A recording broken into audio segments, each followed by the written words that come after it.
take you there?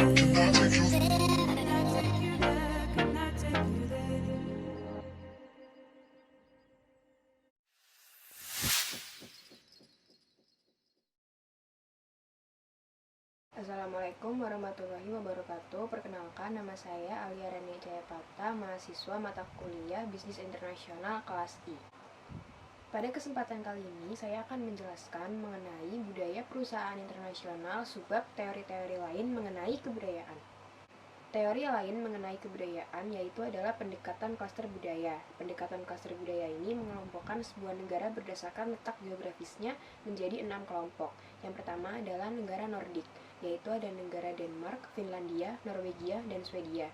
Lalu ada negara Jermanik, Austria, Jerman, dan Swiss, negara-negara Anglo, Australia, Kanada, Amerika Serikat, Inggris, Irlandia, dan Afrika Selatan, negara-negara Amerika Latin, Argentina, Chili, Kolombia, Meksiko, Peru, negara-negara Arab, Saudi Arabia, Bahrain, Kuwait, Oman, dan negara-negara Timur, Cina, Hong Kong, Indonesia, serta Filipina. Pendekatan klaster budaya ini hanya berdasarkan budaya-budaya yang familiar antara satu negara dengan negara yang lainnya, sehingga pengelompokan ini tidak terlalu mempunyai pengaruh yang besar dalam dunia bisnis. Selanjutnya, teori lainnya yaitu pendekatan low context, high context oleh Edward Hall.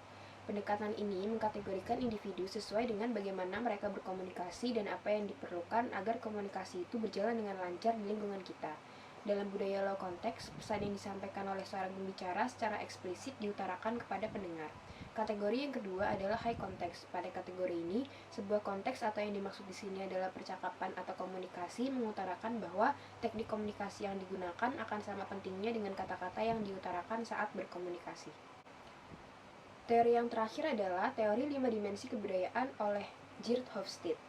Yang pertama itu adalah social orientation yang menggambarkan individual versus kolektif, power orientation, power tolerance versus power respect, uncertainty orientation, acceptance versus avoidance, goal orientation, aggressive versus passive, dan time orientation, long term versus short term.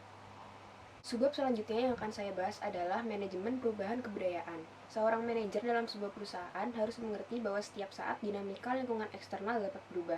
Tak dapat dipungkiri bahwa perusahaan itu secara tidak langsung berpengaruh pada perusahaan.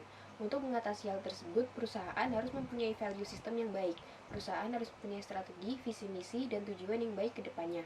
Value system yang dibuat oleh perusahaan itu juga harus dengan mudah menyesuaikan keadaan internal maupun eksternal perusahaan saat terjadinya sebuah perubahan.